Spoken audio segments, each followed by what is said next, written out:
Olá, olá, sejam todos bem-vindos à TVD News, a sua parabólica digital 581, em breve na Claro TV e no canal Silvio Navarro, esse grande mestre do jornalismo que nos abre espaço para trazer mais informações para vocês. Hoje eu tenho a honra de receber a professora Débora, ela que é pedagoga, psicopedagoga e especialista em psicomotricidade no transtorno do espectro autista. E nós vamos falar principalmente sobre um assunto que causa aí grande comoção, que causa muito estresse, que é a inclusão. Professora, muito obrigada por aceitar falar conosco. Eu que agradeço, obrigada pela oportunidade. Professora, a senhora também é mãe atípica. A senhora Sim. Pode contar a sua experiência primeiro para que as pessoas entendam por quê, como que a senhora é tão qualificada para falar sobre o tema? Na verdade, eu brinco que eu conheço a causa da inclusão dos dois lados, né? Porque eu sou mãe e eu também sou professora de formação inicial. E, na verdade, eu descobri os transtornos do neurodesenvolvimento quando meu filho mais velho, que hoje tem 18 anos, quando ele tinha 6 anos de idade, uma professora me chamou para conversar e falou: Débora, eu acho que é interessante você fazer uma avaliação com o Jonatas, porque ele tem alguns comportamentos que são bem discrepantes do restante da turma. Então, acho que é legal você levar esse mocinho para fazer uma avaliação na neuropsicóloga. Eu falei, ok. E fui descobrir que ele tinha o TDAH, né? O Jonatas continuou se desenvolvendo. Na época, nós não tínhamos internet, esse monte de informação que nós temos hoje. Mas eu tive mais 2 filhos. O Thales, que hoje tem 13 anos, e o Natan. O Natan, o Thales nasceu, cresceu, muito inteligente, sempre muito inteligente, começou a andar muito cedo, começou a falar muito cedo, com 10 meses já jogava futebol com o irmão. E o Natan, quando nasceu, ele teve um desenvolvimento normal, até 2 anos e meio, mais ou menos. Literalmente, de um dia para o outro, ele parou de falar. Ele teve a perda da habilidade de fala. Hoje eu sei do que eu tô falando. Na época eu fiquei em desespero. Falei, nossa, o menino foi dormir bem ontem, acordou de mal-humorado, não falou com ninguém, falei bom dia, não respondeu. Ok. Enfim, e o Natan, eu fui fazer a avaliação, porque eu fiquei bem preocupada. Dia após dia ele simplesmente parou de falar realmente. E eu fui fazer uma avaliação. E ele teve o autismo regressivo, né? Que é quando a criança tem a poda neural e ela perde habilidades. Essa poda acontece de forma desorganizada no cérebro e ele perdeu a habilidade de fala. Tem criança que perde a habilidade de andar, enfim, mas a fala é mais comum. E aí começou minha jornada como mãe atípica, né? Depois disso, eu já tinha feito a pedagogia, já tinha trabalhado em algumas escolas, e eu comecei, então, a buscar informações a respeito de como que eu poderia lidar com o Natan. Porque o Natan, ele parou de falar. Com 4 anos, ele nem balbuciava. Com 3 para 4 anos, ele nem balbuciava mais. Eu fiquei desesperada, porque na minha família, nós temos um histórico de depressão muito significativo. Falei, gente, esse menino vai chegar na escola, não vai aprender a ler, escrever, vai passar por bullying, pode desenvolver uma depressão. Eu entrei em parafuso e fui estudar. Falei, gente, eu preciso estudar. Nós estávamos entrando em pandemia. Eu fiz assim, bom, ele não pode mais fazer terapia. Se ele não pode mais fazer terapia, eu vou estudar para ajudar meu filho. E fui fazer vários cursos, né? Com isso, eu me deparei com a educação baseada em evidências científicas. E eu comecei a entender como o cérebro típico aprende. Logo, eu sabia que as dificuldades do cérebro atípico é porque tinha determinada área do cérebro que não tinha sido desenvolvida, e por conta disso eu comecei a desenvolver essas áreas cerebrais relacionadas às dificuldades do Natan. né? A comunicação verbal, enfim, comunicação não verbal, porque ele também tinha comportamentos muito ruins, ele não sabia se comunicar, nem de forma não verbal. E eu comecei a trabalhar as bases da educação baseada em evidências, né? Da alfabetização baseada em evidências, com ele durante a pandemia. Quando as escolas reabriram, na primeira semana de aula, o Nathan estava entrando no primeiro ano do ensino fundamental. Ele falava e ele estava alfabetizado. Né? Acho que basicamente é isso. Pro, também se fala muito, que nem a senhora falou, aos 2 anos ele parou de falar. Uhum. Que é a história da poda neural. Uhum. Falar, foi na poda neural, foi na poda. A senhora pode explicar, por gentileza, a respeito dessa poda, como ela se dá? Tá. A poda neural, na verdade, o que acontece? O nosso cérebro, ele se reorganiza todos os dias. Nós dormimos, todos os seres humanos, nós dormimos. Existe uma poda. O que é poda? É o corte. Literalmente, é o corte lá, né? Poda neural. Só que é o corte de conexões cerebrais que não estão sendo usadas por diversos motivos. Ela foi feita num determinado momento, não está sendo usada, o cérebro vai lá e poda para que possam nascer novas conexões neurais, porque as conexões neurais, elas são a nossa aprendizagem. Então, nós aprendemos todos os dias, né? E com isso, o nosso cérebro ele vai se autolimpando, vou colocar dessa forma, né? O que acontece? A poda neural, numa criança de desenvolvimento típico, ela acontece de forma organizada. Então, o cérebro identifica, essa habilidade aqui, essa conexão neural está sendo usada para que a criança consiga andar. Então, ele deixa essa conexão ali. Essa poda neural está sendo utilizada para que a criança consiga andar, né, falar. Então, o nosso cérebro, ele identifica isso, tá bom? O que acontece? Num cérebro de uma criança que tem o autismo regressivo ou alguns outros transtornos do neurodesenvolvimento, porque essa poda também acontece, essa poda desorganizada, ela acontece em alguns transtornos, alguns outros transtornos também, tá? É mais comum no autismo regressivo.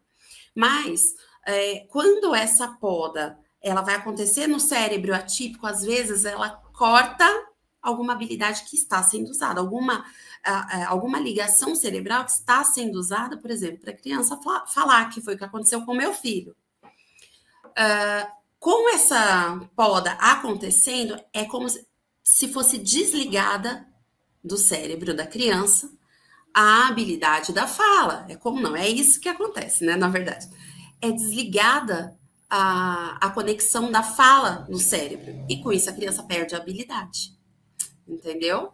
Todo mundo tem... todas as pessoas, elas têm podas neurais. Todas as noites nós dormimos e nós acordamos. Né? Por que nós falamos da importância do sono REM? É o sono onde essa aprendizagem que nós tivemos no nosso dia, ela vai se estabilizar no nosso cérebro, tá? Então, todos nós temos essas podas neurais de forma consistente e isso é natural. O problema é quando essa poda neural, ela acontece de forma irregular, sai cortando tudo e a criança acaba perdendo a habilidade. Qual que é a diferença da criança que já nasce com autismo, que foi o caso do meu filho, e do filho da senhora que desenvolve... Não que desenvolve depois, a criança já nasce com autismo, mas ele dá sinais depois de 2 anos. Tá. O que acontece? Na verdade, o autismo ele é altamente genético. Tá? Ele é genético. A origem dele é genética. Tá? O que acontece? Existem vários tipos de autismo. Tá? Existe o autismo regressivo, que foi o caso do meu filho. A criança que nasce já com essas habilidades... já não desenvolvem essas habilidades. Então, hoje nós temos, inclusive, 4 tipos de autismo, né? Que já estão sendo estruturados, a gente ainda está observando isso aí, mas o que nós sabemos? Ele é genético, nós carregamos essa carga, nós temos essa carga genética, e crianças podem ou não desenvolver os sintomas do autismo, dependendo, né? É o que a gente chama da epigenética, que são fatores ambientais. E quando eu falo ambiental, eu estou falando até de acidez no útero, né? Da qualidade de espermatozoide. Então, tem uma série de questões que envolvem o desenvolvimento ou não do autismo. Por exemplo, eu não tenho autismo, mas eu tenho essa carga genética, tá? Então, o que vai desenvolver, o que vai fazer com que a criança desenvolva ou não o autismo? A gente ainda não sabe, né? Então, ainda existem muitos estudos, né, saindo praticamente diariamente no mundo inteiro, né, semanalmente estudos bem estruturados, e a gente está investigando tudo isso, mas ainda não temos essa resposta. O que desenvolve, o que faz a criança desenvolver o autismo, a gente ainda está observando. Na verdade, existe a questão do telômero, né? Que ele está no nosso DNA. Então, por exemplo, uma pessoa, ela tem a tendência de ter, por exemplo, a obesidade, né? Isso está ali gravado no DNA dela. Mas se ela cuida desse telômero de forma adequada, como que a gente cuida? Eu não vou comer doce todos os dias, eu vou praticar esportes. Ela pode ter a carga genética, mas ela não desenvolve. Então, o que desenvolve de fato o autismo, a gente ainda não sabe, tá? Mas existem muitos estudos, inclusive agora falando da parte gastrointestinal, né? De pessoas com espectro autista, com transtorno de déficit de atenção, enfim. E a gente precisa aguardar mais um pouquinho aí para a gente conseguir ter uma resposta, né, para essa pergunta. Só para deixar claro para o pessoal, professora, aqui, muita gente fala, ai, como assim? Como é que tu sabe que seu filho já nasceu com autismo? Primeiro que o autismo se nasce, ele vai desenvolvendo. Sim. Segundo que ele desenvolveu precocemente, e hoje existem dispositivos na medicina que detectam a partir de 6 meses. Exatamente. Agora, meu filho foi diagnosticado com 2 anos e acho que 7 meses, um negócio assim. Um exemplo é a criança não olhar no olho enquanto ela está mamando. Isso mesmo. E tem muita gente que nem mama, não gosta daquele contato. O meu filho, ele sempre mamou e mama até hoje, por sinal, mas aí já é por uma estereotipia dele. Mas ele não olhava no meu olho, eu conversava, neném da mãe, goitosinho, não sei o que, ele ficava olhando para... Nunca no meu olho. E esse foi um dos sinais, né, Pro? Isso. Quando nós falamos de autismo em bebês, a gente tem diversas... Hoje nós temos, inclusive, aparelhos que observam para onde a criança está direcionando o olhar quando ela assiste, quando ela tem um determinado estímulo em tela. Então, através disso já se consegue avaliar onde essa criança, para onde essa criança está olhando, se ela tem desconforto ou não com essa questão do contato visual, né? Nós temos essa questão que muitas mães elas têm dificuldades em lidar com o diagnóstico. O que uma mãe precisa entender, né? Na verdade, quando a criança ela nasce com o autismo, ela já nasce com o autismo, ela no amamentar, ela não olha no olho da mãe. Quando tem ali 2, 3 meses, ela não vai olhar para você e vai imitar ou vai ter aquele sorriso responsivo, né? Então, a gente precisa começar a observar tudo isso, como que essa criança está se desenvolvendo. Nós temos os marcos do desenvolvimento, qualquer pai e mãe consegue ver isso na internet, fazer uma pesquisa. Quais são os marcos? Então, com 1 mês a criança tem que fazer isso, com alguns dias a criança tem que fazer isso, com 1 mês isso, com 2 meses isso, com 4 meses isso. Então, você consegue observar ali como essa criança está se desenvolvendo em relação ao seu sistema nervoso central, tá? Quando essa criança está fora dos padrões, né? Existem algumas pessoas que até falam assim, Cada criança se desenvolve ao seu tempo, mas ela tem que se desenvolver no seu tempo, sim, mas dentro daquele período determinado para os marcos do desenvolvimento, ou ela tem algum tipo de atraso. E não necessariamente ela vai ter um atraso, tá? Com transtorno. Às vezes é só um atraso, né? E se a gente entra com intervenção precocemente, essa criança vai recuperar e não vai ter problema nenhum. O problema é quando os pais observam que a criança pequenininha no colo não olha no olho, chora demais, não dorme, é muito sensível. E aí, os pais ignoram esses sinais, porque isso não está dentro do que a gente espera para o desenvolvimento típico de uma criança, né?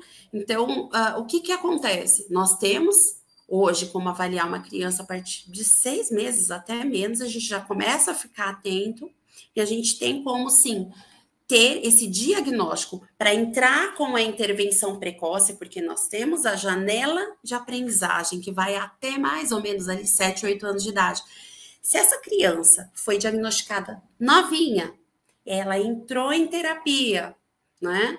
E nessas terapias ela ela foi bem assistida, bem direcionada, ela vai desenvolver habilidades que mais para frente ela não desenvolveria.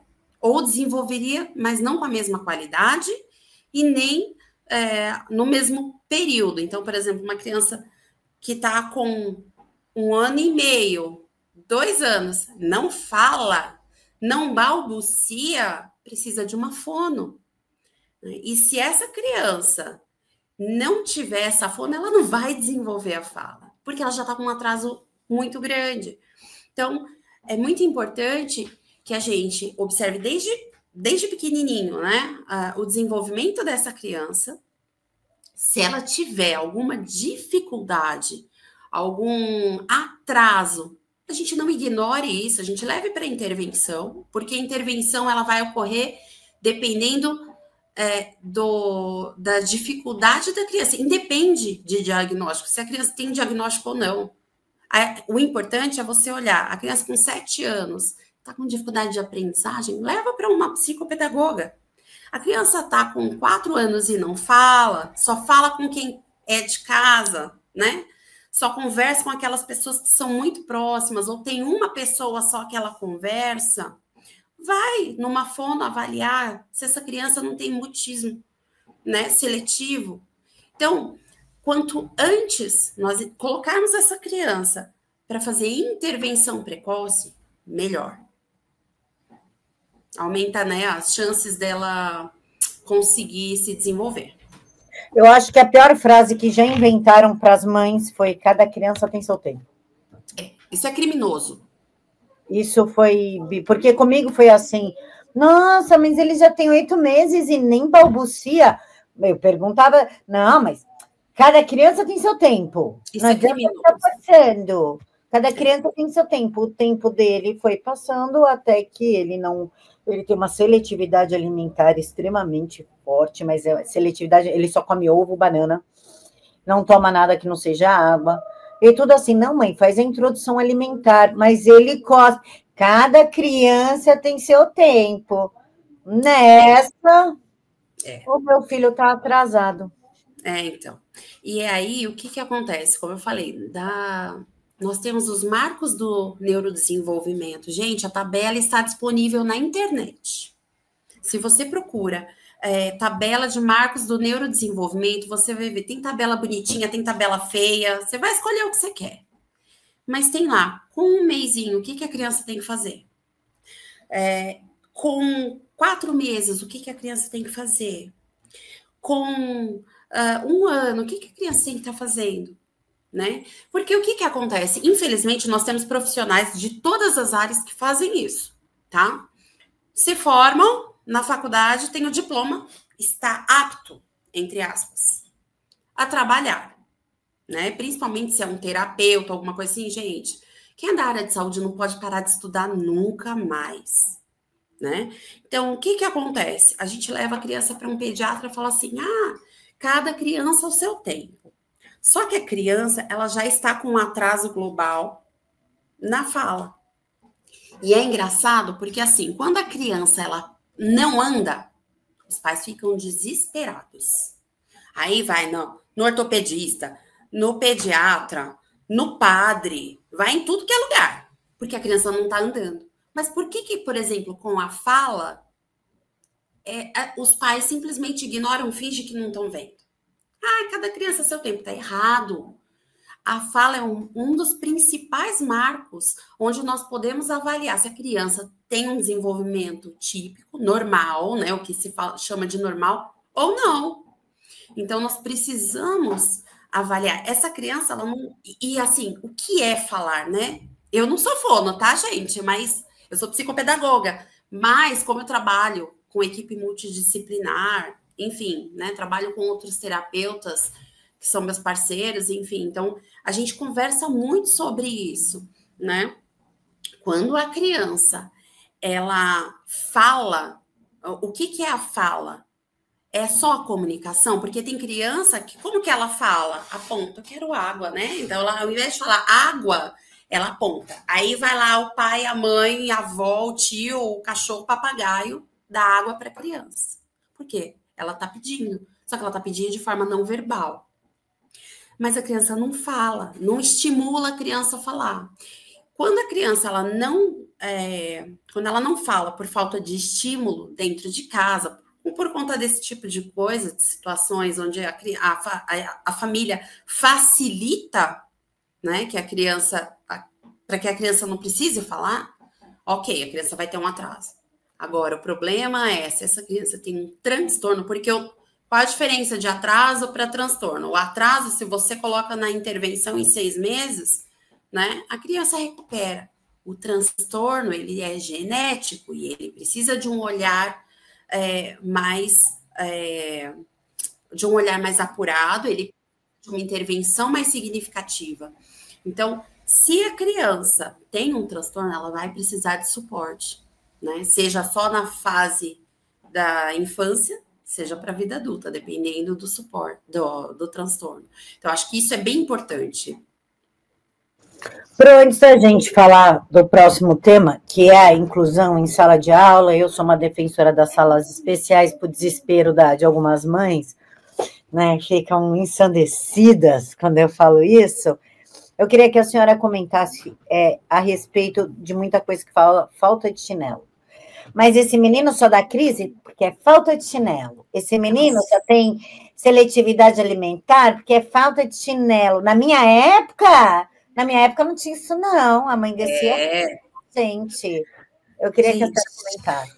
Tá, então vamos lá. Na verdade, o que acontece? A gente precisa entender que na nossa época era falta de chinelo, a gente apanhava, só que tem pessoas que estão descobrindo agora que tem autismo, que tem transtorno de déficit de atenção, hiperatividade, tem diversos transtornos, tem depressão, né? E a gente precisa observar isso com muita cautela, com muito cuidado. O que acontece? Uma criança que ela tem um transtorno, se você pegar o cérebro, fisiologicamente falando, tá? O cérebro, a massa cinzenta na mão, né? Se você colocar a massa cinzenta aqui, ó, e você observar o cérebro de uma criança neurodivergente, neurodivergente que tem algum transtorno, tá? E uma criança de desenvolvimento típico, normal, né? O cérebro fisiologicamente ele é igual. Biológica. Quando a gente olha para um cérebro e o outro, a gente não sabe qual a diferença de um para o outro. Onde está essa diferença? No funcionamento cerebral, tá? Por isso que a gente não pega, por exemplo, autismo numa tomografia, porque o cérebro é igual, mas o funcionamento do cérebro que difere. Ok, então vamos lá. Imagina uma casa bem bonita, aquelas casas de novela maravilhosas. Eu tenho uma casa, eu reformei e deixei uma casa de novela. E falo assim para você, é sua. Quer morar aqui?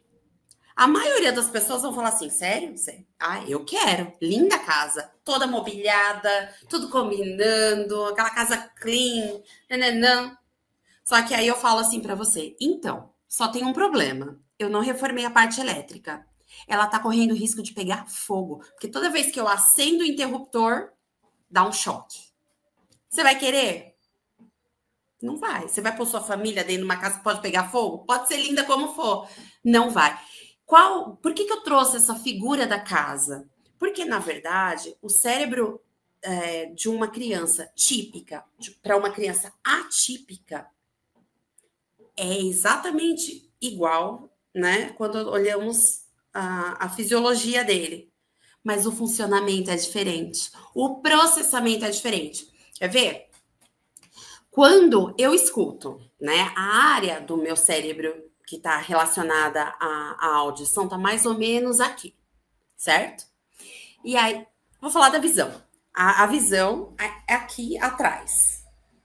Quando eu estou olhando aqui, o que acontece? Eu estou vendo o que está na minha frente, só que a imagem que entrou no meu olho, ela vem aqui para trás e ela é processada aqui.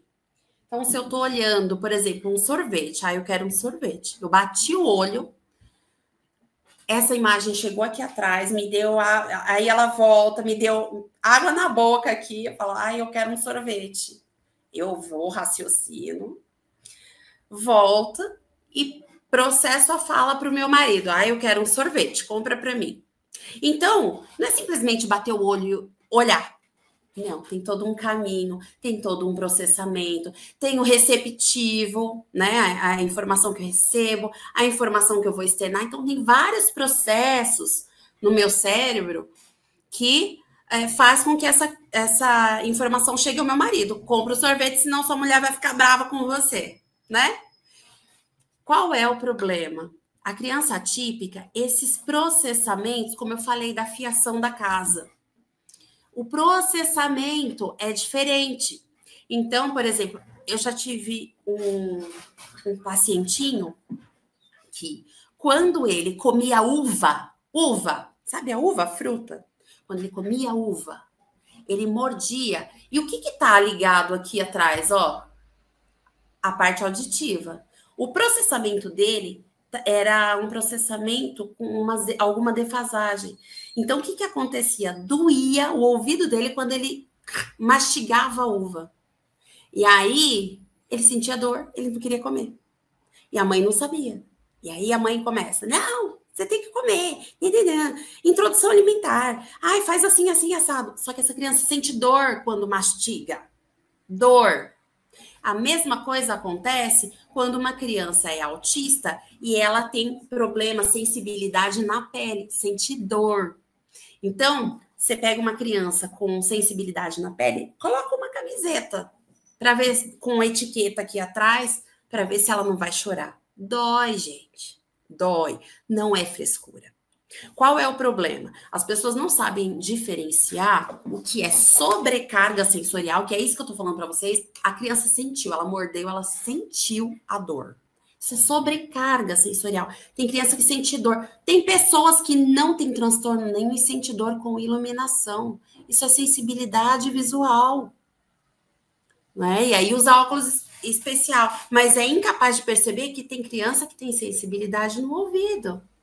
Quando mastiga, aqui na boca toda, isso aqui é um aparelho, gente, absurdamente complexo, né? Então, o que a gente precisa fazer? Entender que a criança, ela faz uma birra quando ela quer algo. A motivação é externa. Ela quer algo, ela faz uma birra para conseguir aquilo. Agora, quando ela é exposta a uma sobrecarga sensorial, seja auditiva, seja visual, seja no tato, seja tátil. Quando ela é exposta a isso, ela sente dor e aí ela entra em crise, ela chora, é porque ela está sofrendo. Não é frescura, não é birra. Então, um parâmetro que nós temos para verificar se a criança está fazendo birra ou se ela está em crise, né, por conta do autismo ou de algum outro transtorno, é exatamente isso. Qual é a motivação? Foi algo que ela sentiu? Opa, não aconteceu nada aqui, nada, né? E essa criança começou a chorar, ela tá sentindo dor. ou ela está se sentindo desconfortável e ela não sabe expressar isso. Então, eu preciso tirar essa criança desse ambiente para reduzir aí essa carga sensorial, para ela poder se acalmar e ela poder voltar ao normal. Agora, quando a criança quer está fazendo birra, é porque ela quer alguma coisa. As motivações são externas. Então, é uma coisa bem diferente da outra, né? Pro, agora sim, sobre inclusão. Vamos entrar nisso. Vamos entrar na polêmica, assim, já que é para irritar todo mundo, assim, né?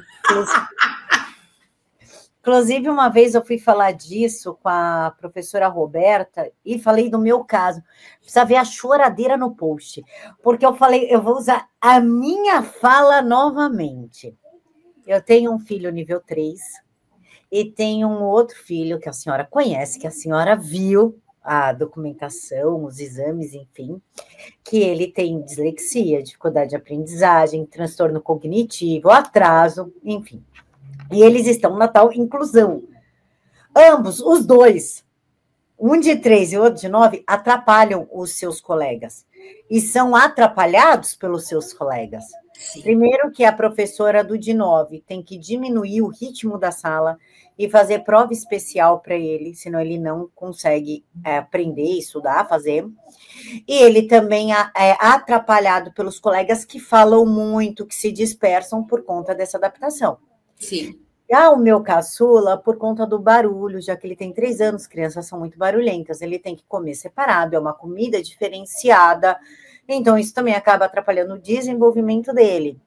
Pergunto para a senhora, que é pedagoga, psicopedagoga e mãe atípica, é feita a inclusão no Brasil? De forma alguma. De forma alguma. Sabe o que acontece? Uma vez eu vi um médico, que ele é da área do autismo, eu achei fantástica a citação dele, eu vou citar aqui também, o Dr. Paulo, ele falou assim, você que é médico, que é terapeuta, coloca 10 crianças, cada uma com perfil diferente, e enfia mais 2 crianças neurodivergentes dentro de uma mesma sala e faz um trabalho interventivo com todo mundo, ou avaliativo com todo mundo, dá certo isso? Claro que não.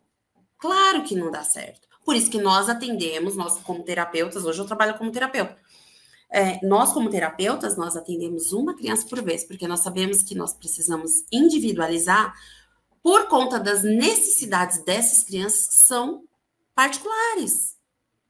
Né? Então, hoje, quando nós chegamos em sala de aula, nós temos 40 crianças, uma média aí, 35 crianças, vai. 35 crianças, sendo que nós temos um nascido, hoje já diminuiu um pouquinho esse número, mas eu vou considerar um autista para 36 crianças.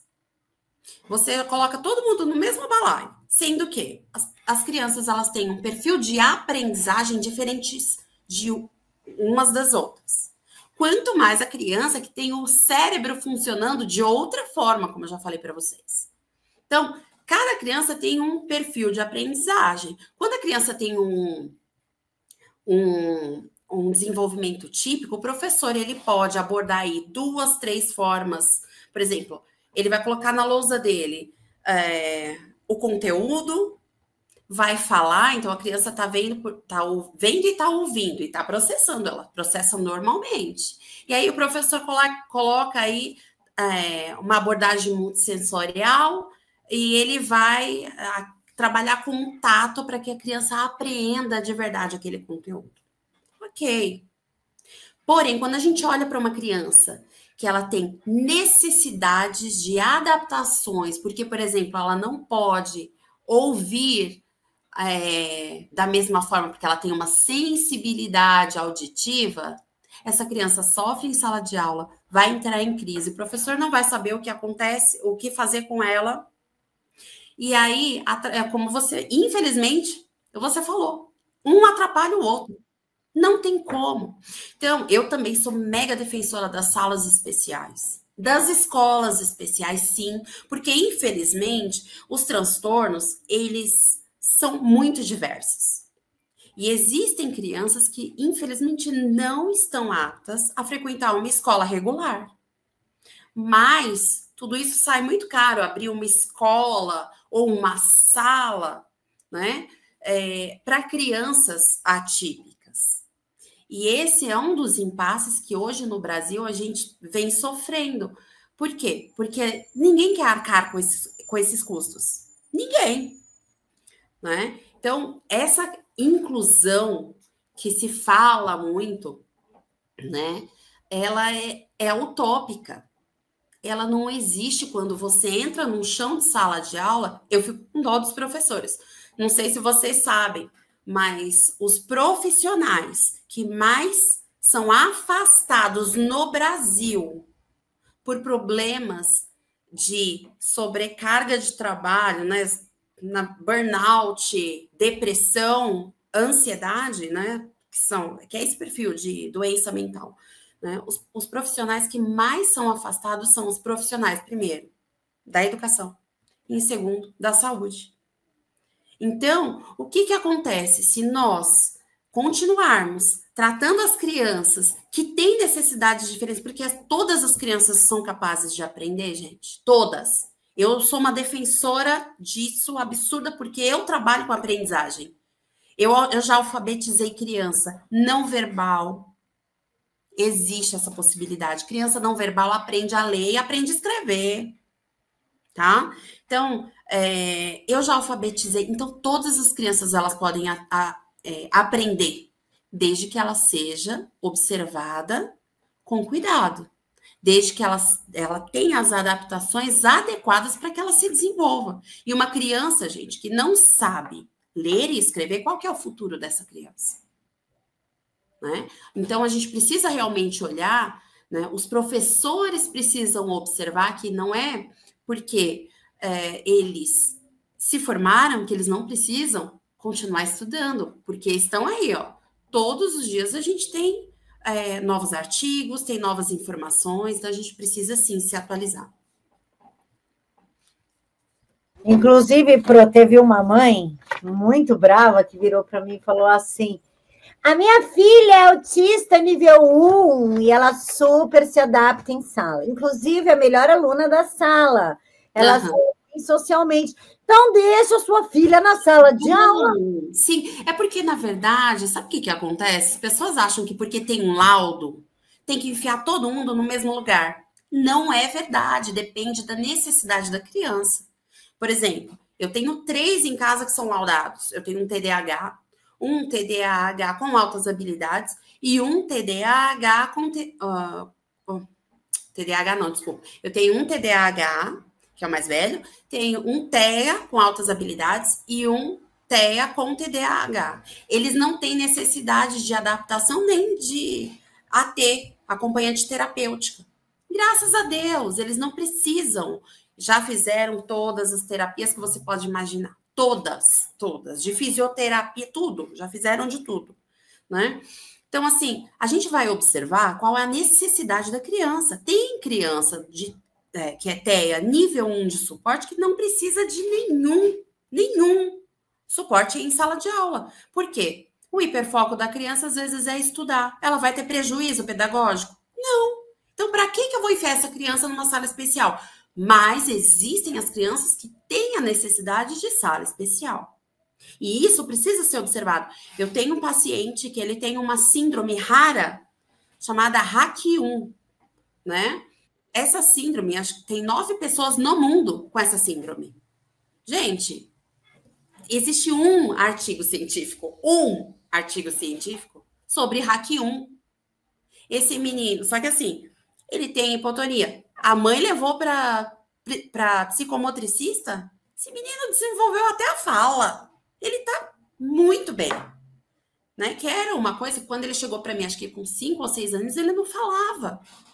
Então, gente, o cérebro ele é muito ativo. Só que a gente precisa observar qual é a necessidade dessa criança e adaptar para que ela possa se desenvolver, ter autonomia para viver a vida dela. Né?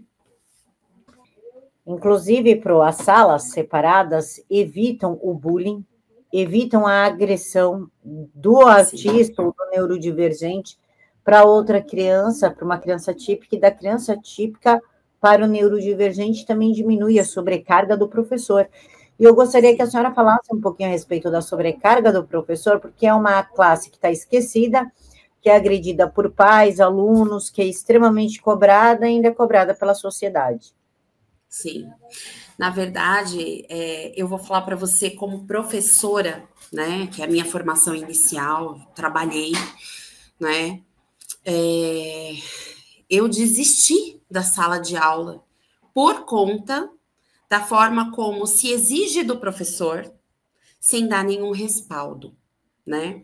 Hoje em dia nós vemos aí nós temos diversos casos aí de violência contra o professor, violência física, mas não se fala da violência psicológica que se faz contra o professor, né? Hoje os professores, ok, nós temos aí uma classe que muitas vezes na sua formação inicial, nós não por culpa do professor, né? Mas a formação inicial do professor, ela está ruim.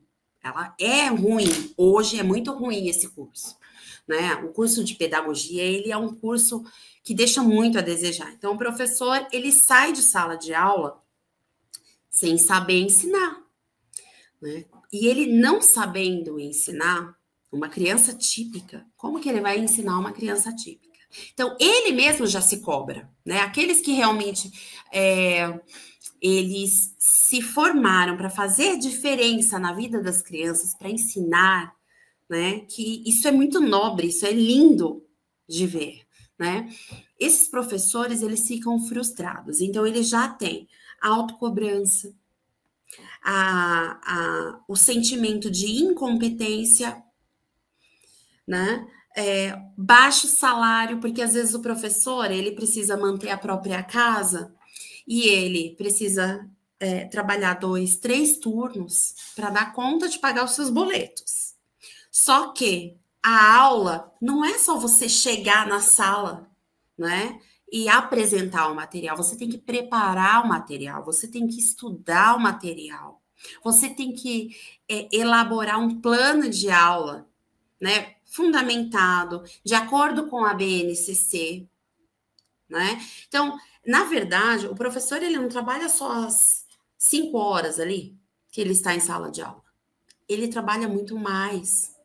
Eu conheço professores que trabalham 2 turnos, que dormem 4 horas por noite, porque precisa preparar tudo, né? Então, quando a gente olha para um professor, fala assim, porque, lógico, assim como em todas as profissões, nós temos pessoas mal intencionadas também. Mas a maioria dos professores não se formou, não entrou na faculdade para doutrinar a criança, para fazer com que a criança não aprenda, né? Então, quando o professor ele precisa lidar com essa realidade de que a escola não dá suporte, ele precisa lidar com 40 crianças em sala de aula. Ele precisa preparar as aulas dele. Todo o planejamento do semestre, anual, ele precisa preparar. Aula por aula. Aí você começa a olhar que ele não é bem pago para isso, né? Ele sofre agressão psicológica, a agressão física em sala de aula, e os pais ainda chegam para ele e falam assim, mas sou eu que pago o teu salário. Então, quando a gente vê tudo isso, a gente entende o porquê que os profissionais da educação são os que mais são afastados por doenças mentais hoje. Pro, a senhora também comentou na educação baseada em evidência, que inclusive o governo Lula odeia, uma dessas é o ABA. Eles odeiam o ABA, inclusive tem um grupo de autista que até agora eu não entendi como é que se deu, que ele pegou uma cadeira no CONAD. E lógico que eles têm amigos lá dentro para conseguir, não preenchiam os requisitos, e eles são amigos, inclusive frequentam festas dos donos de operadoras de plano de saúde. E eles conseguiram bem, e eles odeiam aba, e eles conseguiram bem uma cadeira no CONAD para tirar o aba. Eu gostaria que a senhora falasse a respeito do aba.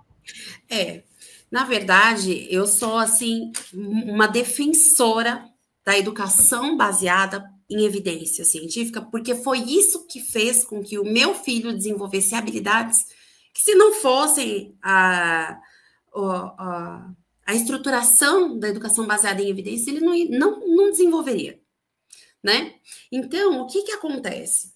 Quando a gente fala de aba, a aba é uma ciência, tá?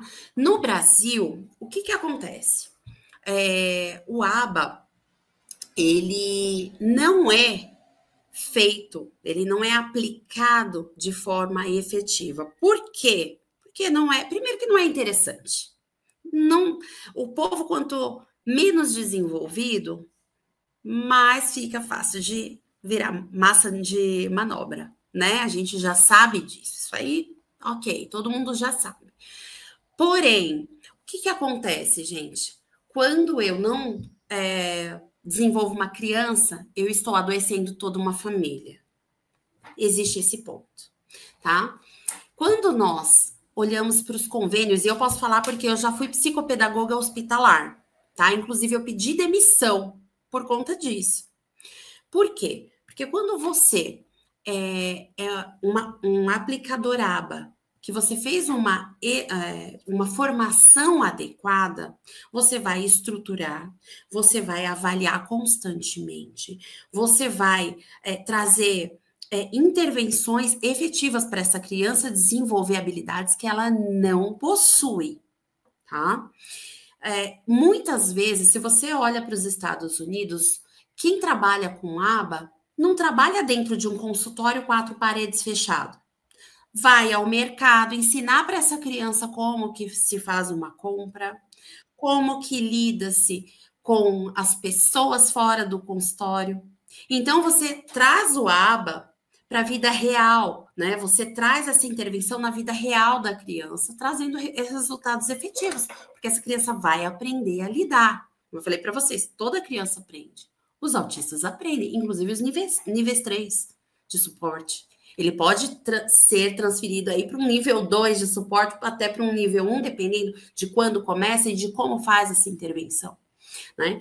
Então, quando nós olhamos para um governo que tira a possibilidade de você trazer aquilo que efetivamente tem desenvolvido crianças em outros países, como o aba, como educação baseada em evidências. Eu esqueci o nome do documento agora.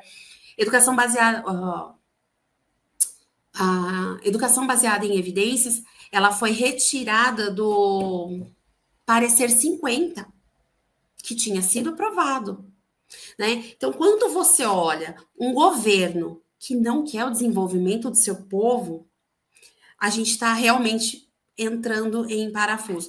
Não sei se vocês conhecem, se vocês ouviram falar do SNE, do Sistema Nacional da Educação, que o senador Flávio Arnes desenhou e está querendo implementar. Gente, aquilo é um absurdo. Vai tirar dos municípios, vai tirar dos estados a autonomia sobre legislar na educação e vai levar tudo isso para a União. E o detalhe, quem que vai dar as coordenadas para todo o Brasil? Então, você anula aí toda a cultura regional de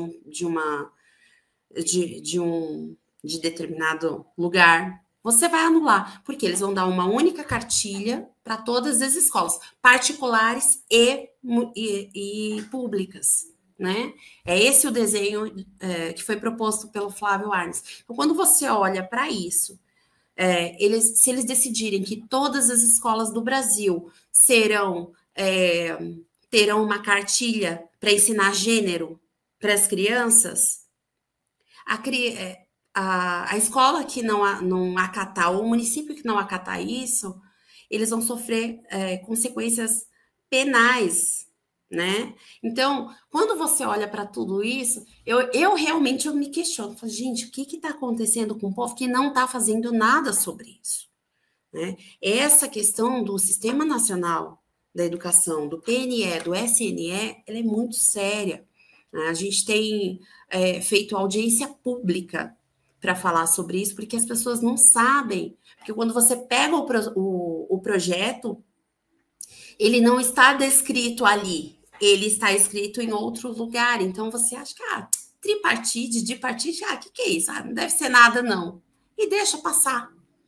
Só que isso, gente, desculpa, eu vou usar um termo, isso é diabólico. Porque para mim é. Né? Então, quando nós falamos sobre tirar o aba das escolas, quando você fala de tirar a sala de recursos, quando você fala em eliminar escolas especiais, né, específicas para as crianças, gente, tudo isso é prejudicial para todas as crianças, não é só para a criança atípica, porque a criança atípica não vai aprender, porque a atípica está ali precisando de outra coisa que não tem, o professor não sabe lidar com aquilo. Então, se nós, como pais atípicos, se vocês, como pais típicos, não se movimentarem, a gente não recupera mais a nação brasileira. Pro, eu nem vou voltar para a tela, que é para não estragar o corte, mas eu queria que a senhora falasse a respeito da nova estruturação da educação, que está tendo audiência pública, que vai destruir a educação no Brasil. Tá. Na verdade, o que acontece? O senador Flávio Arnes, não foi nessa gestão, foi na gestão do Senado anterior, né? Ele descreveu o Sistema Nacional da Educação. Isso, eu vou te falar que isso tem uma pessoa que ela é especialista nisso, ela fala muito bem sobre isso, ela explica maravilhosamente bem, né? Que é a doutora Adriana Marra, ela conhece, né? E nós temos buscado audiências públicas, nós já fizemos audiência pública, nós vamos fazer uma agora na LESP, nós fizemos em Santo André, nós fizemos em São Bernardo, nós fizemos em Sorocaba, para falar sobre isso. Por quê, gente? O SNE, em 2009, desculpa, Haddad era o ministro da Educação, e ele colocou isso, né, na Constituição, né, eu não lembro o termo, ele colocou na Constituição o SNE, Sistema Nacional de Educação. Até então isso não existia, tá? Mas aquilo ficou ali e ninguém mais falou sobre isso. Em 2019 foi votado no Senado por unanimidade, por isso que eu friso que foi na gestão anterior, não foi essa gestão de agora. Foi votado por unanimidade e o SNE passou. Qual que é o formato do SNE, tá? O SNE retira, como eu falei para vocês, retira dos municípios e dos estados a possibilidade de legislarem sobre a educação. Então, ele leva para a União, tá? A competência de legislação sobre a educação do Brasil inteiro. Então, o que acontece? Não vai mais existir a possibilidade, por exemplo, de eu colocar meu filho numa escola particular, confessional, por exemplo. Uma escola cristã. Não vai mais existir. Uma escola para judeus. Não vai mais existir. Uma escola cívico-militar. Não vai mais existir. Porque todas as escolas no Brasil terão que ensinar a mesma coisa.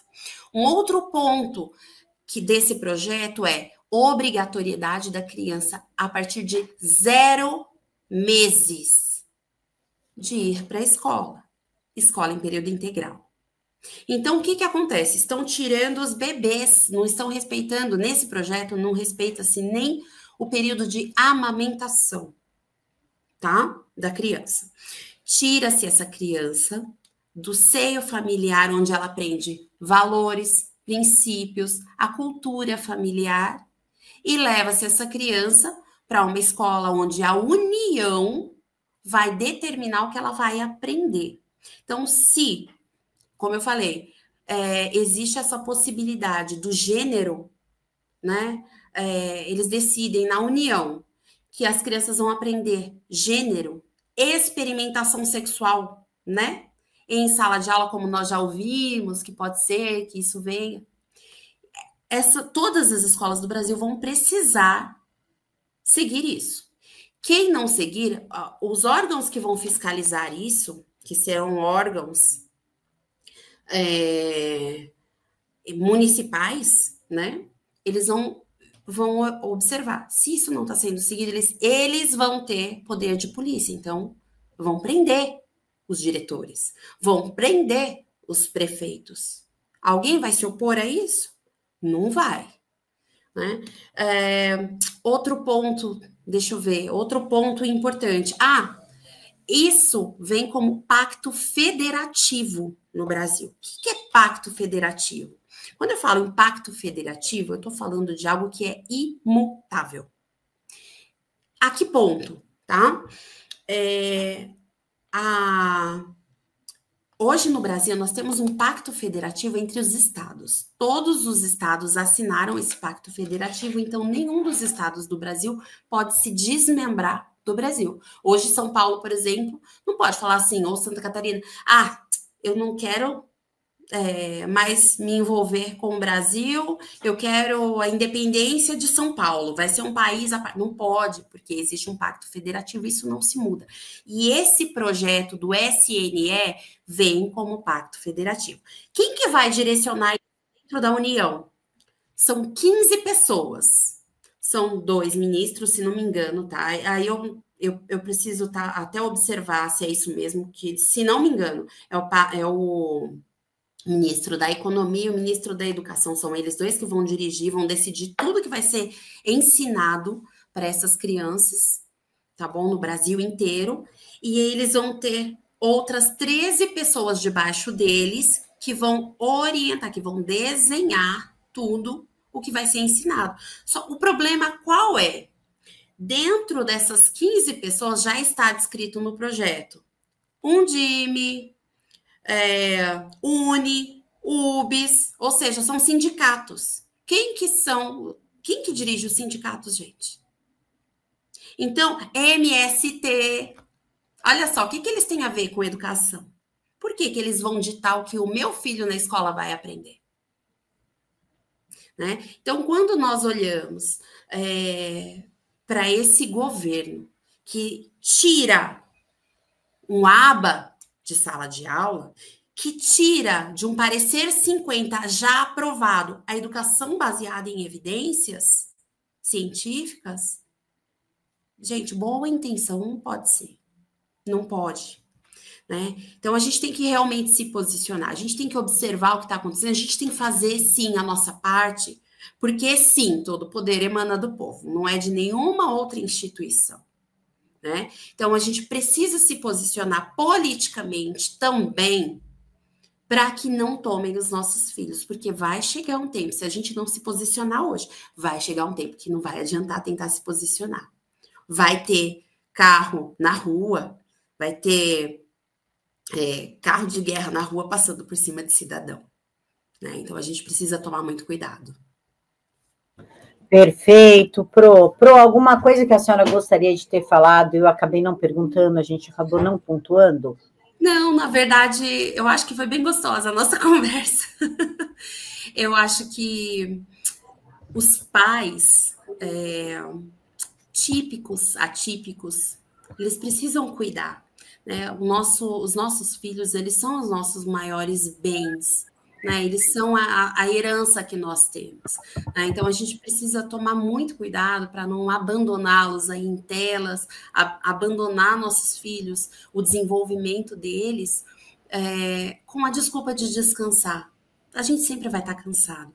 Né? Mas se a gente está cansado por não guerrear a nossa guerra dentro de casa, a gente está guerreando. Que guerra? Será que vale tudo isso mesmo?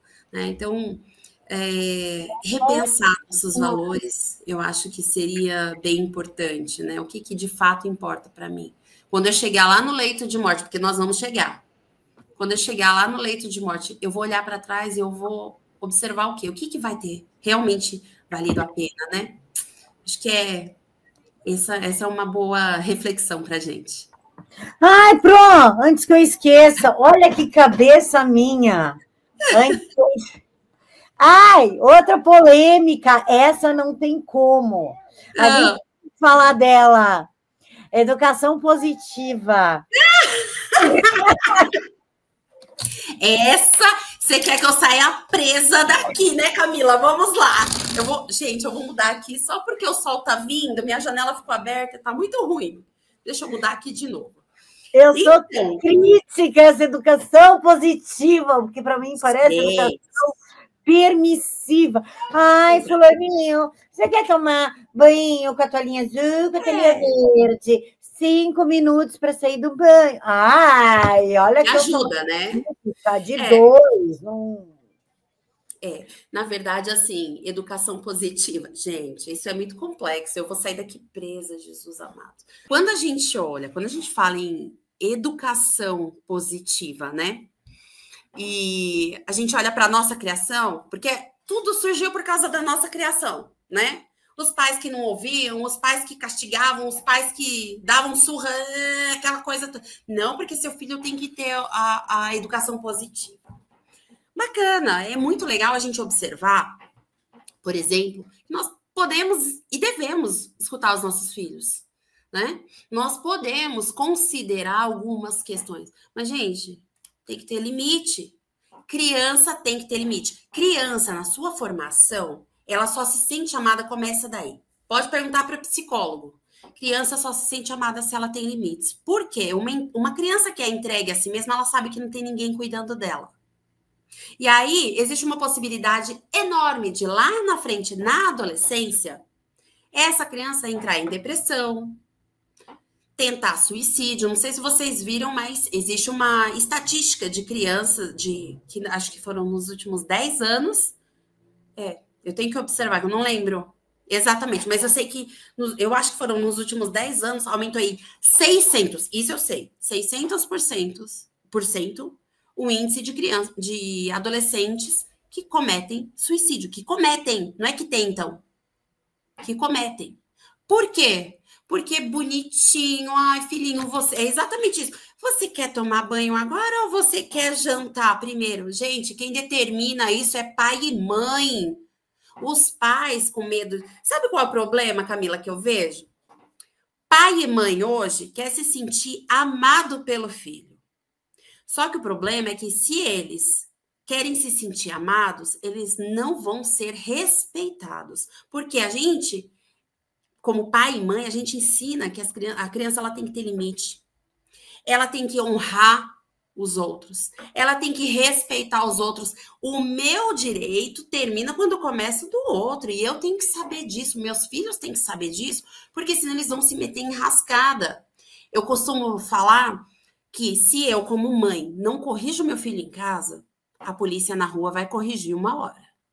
E eu não quero ver isso. Então, hoje é muito bonito esse discurso de educação positiva. Ai, que a criança tem direito de escolher. Direito de escolher tenho eu. Que tipo de educação eu quero dar para o meu filho? Se eu vou dar uma educação cristã, se eu vou dar uma educação judaica, se eu vou dar... Sou eu quem tenho o direito. Porque sou eu que pago as contas da minha casa. Né? Então, assim, eu tô falando que eu vou sair daqui presa. O que acontece?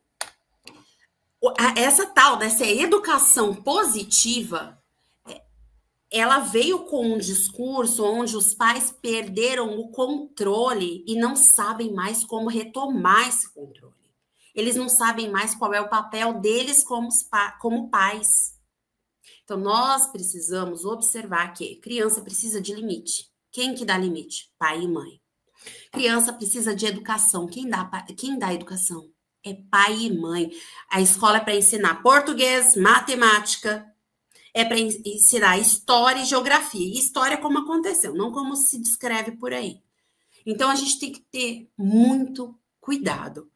Porque quando nós abrimos mão de educar os nossos filhos, o mundo aí fora vai educar. A internet vai educar. Só que quem está sendo educado por internet... Porque pai e mãe deixa tudo, acaba se omitindo, abrindo mão da sua responsabilidade, acaba colhendo fruto bem amargo. Pro, a gente pode dizer que aumentou muito, a senhora está falando, eu estou anotando aqui, aumentou muito o índice, não só de suicídio, mas também de doenças mentais entre crianças e adolescentes, fora uma dessensibilização bizarra. Hoje eles matam, agridem, ofendem, como se o outro não fosse nada, como se o outro não tivesse sentimento e existisse apenas para servi-lo. A gente pode dizer que isso aconteceu por um déficit na educação dessas crianças? Com certeza, com certeza. Olha, eu vou te falar, na minha visão, é engraçado você falar sobre isso. Eu trabalho com famílias, né? Eu sou psicopedagoga, atuo como psicopedagoga, mas quando eu observo as famílias que me trazem as crianças com problemas, eu normalmente enxergo toda uma família que se omite. Eu, há algum tempo atrás, acho que algumas semanas atrás, eu dei alta para uma paciente e falei para a mãe, olha, enquanto você e seu marido não se tratarem, a sua filha não vai melhorar. Eu poderia ficar aqui ganhando dinheiro com essa mãe. Poderia. Mas não é meu papel. Então, eu encaminhei a mãe para um psicólogo. Chamei o pai para conversar. Porque o que acontece, gente? Esse boom de doenças mentais que está acontecendo é falta de estrutura dessas famílias. Os pais não querem mais ser pais, eles querem ser amigos dos seus filhos. Mas amigo, a criança tem um monte, pai e mãe é um só. Então, qual é o meu papel como mãe? Eu preciso descobrir. Qual é o papel do meu marido como pai? Ou do meu ex-marido, né? Enfim, ele precisa assumir o papel dele. Existe uma... eu vou até falar depois, qualquer coisa você tira.